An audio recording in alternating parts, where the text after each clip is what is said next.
Anne believed that people were good at heart. Hunger clawing at her belly like a rapist. Typhus consuming her. What must she have thought when she died at Bergen-Belsen? SS men around her, inflicting sadism and death between cigarette breaks on those like her. Did she believe? I think about you on that balcony at the Lorraine in '68, cool April 4th. Get a breath, feel cool air sliding along your face. Did you know? A child of the '60s, very much so. With the PS327, still played with army men, yet even I knew what change was. Could feel it in the air. It was all around me. Sucked it into my boyish lungs. For the better, I would smile. I was as hopeful, as foolish as Anne was. The TV called your murder. Through it, I watched the country burn. Watched the services for you.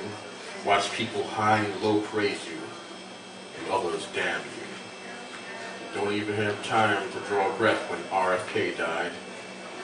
I didn't know you.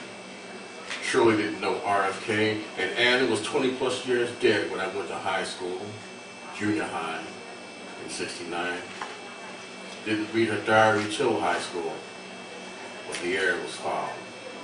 I think about Anne in the camps, the killing hunger, the casual brutality, death in the form of SS guards, doctors, and capos.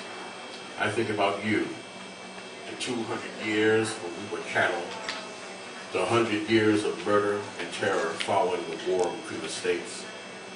All that left you out on the balcony at the Lorraine in '68 with that high velocity round toward you from this world into ongoing night.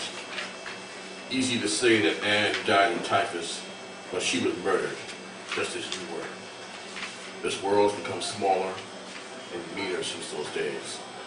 Ask myself then and now, how could you believe what I stopped believing before I turned 10?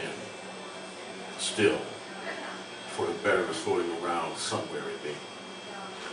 I look out the window of a home, not my home, on West 96. People marching, holding signs, young and old, cold and tired. One of them singing, "We shall overcome." NYPD proudly crawls along, keeping pace with the marchers. Happy to be in a warm car. Happy because this day is paid holiday. Something to add on to the Irish welfare they'll get from the city. Someone asked me why I write. I said I believe. Someone asked him what.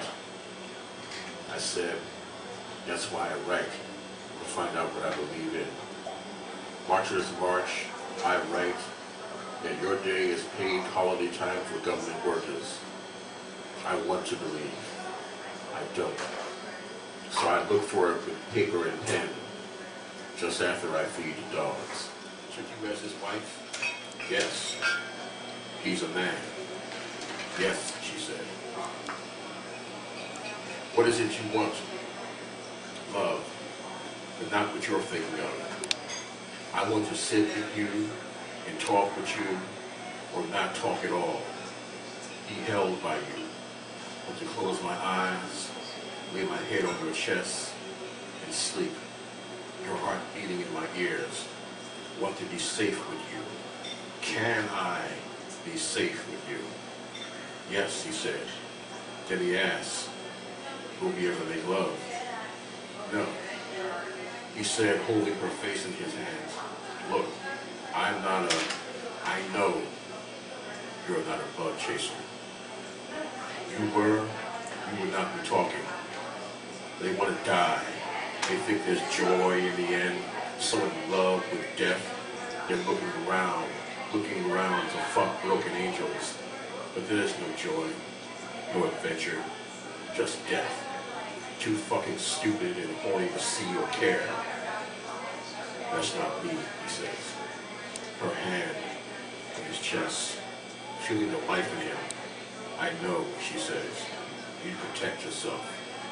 Protect me, what I love about you. But that's not what I want from you. He smiled. Tell me.